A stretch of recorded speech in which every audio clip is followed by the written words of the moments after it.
हम पार्लियामेंट की स्टडी कर रहे हैं। पार्लियामेंट का वर्णन भाग 5 में अनुच्छेद 79 से 1 to 2 में है। अनुच्छेद 79 में संसद के गठन के बारे में है। संसद के 3 अंग होते हैं, राष्ट्रपति, राज्यसभा, लोकसभा। 1954 से पहले राज्यसभा को राज्य परिषद तथा लोकसभा को जनता का सदन कहते थे। राष्ट्रपति संसद का सदस्य नहीं है, जबकि संसद का अंग है। संसद के 2 सदन होते हैं, राज्यसभा और लोकसभा। राज्यसभा का वर्णन अनुच्छेद 80 में है, लोकसभा का 81 में है।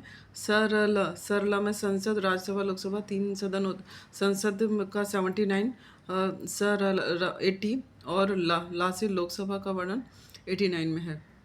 अनुच्छेद 80 में राज्यसभा की संरचना का उल्लेख है। राज्यसभा का गठन 3 अप्रैल 1952 में सबसे पहले हुआ। राज्यसभा की प्रथम बैठक 13 मई 1952 में सबसे पहले हुई। राज्यसभा में अधिकतम सदस्य 250 हो सकते हैं। इसका वर्णन अनुच्छेद 81 में दिया गया है। इसमें 250 सदस्य में से 238 सदस्य निर्वाचित होते हैं और 12 सदस्य मनोनीत होते हैं। राज्यसभा की सीटें वर्तमान में 245 हैं, उसमें निर्वाचित हैं 233 और मनोनीत हैं 12। राज्यों के अनुसार राज्यसभा सीटें जम्मू कश्मीर में 4 राज्यसभा सीटें, पंजाब में 7, हरियाणा में 5, राजस्थान में 10, गुजरात में 11, महाराष्ट्र में 19। ये सभी राज्यसभा सीटें हैं अलग अलग राज्यों में। कर्नाटक में 12, केरल में 9, तमिलनाडु में 18। इस तरह से सर्वाधिक सीटें उत्तर प्रदेश में 31, महाराष्ट्र में 19, तमिलनाडु में 18, बिहार और पश्चिम बंगाल में 16 राज्यसभा सीटें हैं। वो केंद्र शासित प्रदेश जिनका राज्यसभा में प्रतिनिधित्व है, जम्मू कश्मीर, दिल्ली और पुडुचेरी। ये 3 तरह के केंद्र शासित प्रदेश हैं जिनका कि प्रतिनिधित्व राज्यसभा में है, क्योंकि यहाँ विधानसभा और राज्यसभा के सदस्यों के चुनाव में विधानसभा के सदस्य ही भाग लेते हैं। राज्यसभा में राष्ट्रपति द्वारा 12 सदस्यों का मनोनयन किया जाता है। मनोनयन का आधार साहित्य, विज्ञान, कला एवं समाज सेवा के क्षेत्रों में विशेष ज्ञान एवं व्यवहारिक अनुभव वाले व्यक्तियों में से राष्ट्रपति मनोनीत करते हैं। राज्यसभा की सीटों के बंटवारे का उल्लेख अनुसूची 4 में है।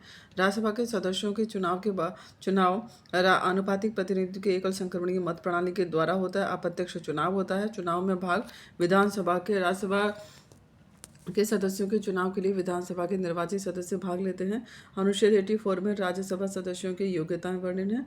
वह भारत का नागरिक होना चाहिए। संसद द्वारा निर्धारित शर्तें पूरी हों। न्यूनतम आयु 30 वर्ष हो। लोक प्रतिनिधित्व अधिनियम 1951 के अनुसार राज्यसभा के लिए चुना जाने वाला व्यक्ति उसी राज्य का होना जरूरी है। 1951 के अनुसार 2003 में इसमें संशोधन किया गया और कहा गया कि राज्यसभा के लिए चुना जाने वाला व्यक्ति किसी भी राज्य का निवासी हो सकता है। ये संशोधन किया गया था 2003 में। राज्यसभा की अवधि इसका वर्णन अनुच्छेद 83(1) में दिया गया है। राज्यसभा की अवधि और कार्यकाल के बारे में राज्यसभा एक स्थायी सदन है, इसे कभी भी भंग नहीं किया जा सकता। राज्यसभा के 1/3 सदस्य प्रत्येक दूसरे वर्ष सेवानिवृत्त होते हैं, उनकी जगह नए सदस्य चुन लिए जाते हैं। राज्यसभा के सदस्यों का कार्यकाल 6 वर्ष होता है। त्यागपत्र या मृत्यु के कारण जब पद रिक्त हो जाता है तो उसकी जगह निर्वाचित सदस्य शेष कार्यकाल के लिए होगा, 6 वर्ष के लिए नहीं। राज्यसभा के सभापति का कार्यकाल 5 वर्ष होता है।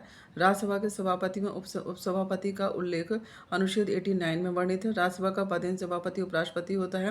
राज्यसभा एक ऐसा सदन है जिसका सभापति इस सदन का सदस्य नहीं है। राज्यसभा का चुनाव कार्यकाल न्यूनतम आयु।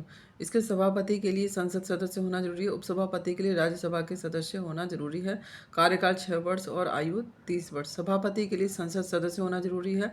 5 वर्ष कार्यकाल होगा और न्यूनतम आयु 35 वर्ष जरूरी है। प्रथम सभापति राधाकृष्णन, वर्तमान सभापति जगदीप धनखड़ जो कि उपराष्ट्रपति हैं। प्रथम उपसभापति SV कृष्णमूर्ति राव, वर्तमान उपसभापति हरिवंश सिंह नारायण। राज्यसभा में विपक्ष के प्रथम नेता थे कमलकांत त्रिपाठी। विपक्ष के वर्तमान नेता हैं मल्लिकार्जुन खड़गे। राज्यसभा में प्रथम सदन के नेता थे N गोपाल स्वामी अयंकर।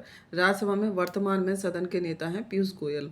अनुच्छेद 90 में पद रिक्त का वर्णन है। त्यागपत्र मृत्यु या हटा दिए जाने का वर्णन है। त्यागपत्र सभापति राष्ट्रपति को उपराष्ट्रपति को देता है। उपसभापति सभापति को देता है। सभापति को पद से हटाया जाना। सभापति के लिए हटाए जाने का अलग से कोई प्रावधान नहीं है। उपराष्ट्रपति को पद से हटाए जाने पर सभापति का पद स्वतः ही रिक्त समझा जाता है।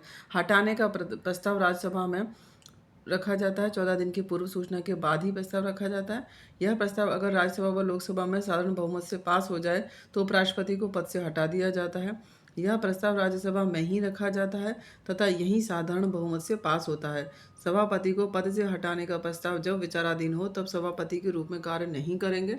राज्यसभा में भाग ले सकते हैं लेकिन मत नहीं देंगे।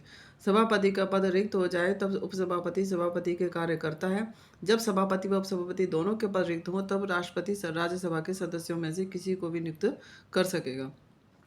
अनुच्छेद 98 में राज्यसभा महासचिव का वर्णन है। इसकी नियुक्ति सभापति द्वारा की जाती है। राज्यसभा महासचिव कैबिनेट सचिव के समकक्ष अधिकारी होता है। राज्यसभा के प्रथम महासचिव SN मुखर्जी, राज्यसभा के वर्तमान महासचिव PC मोदी।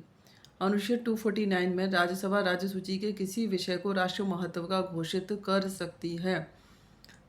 अनुच्छेद 312 में राज्यसभा अखिल भारतीय सेवाओं का सृजन एवं समापन कर सकती है। 2/3 बहुमत इसके लिए जरूरी है।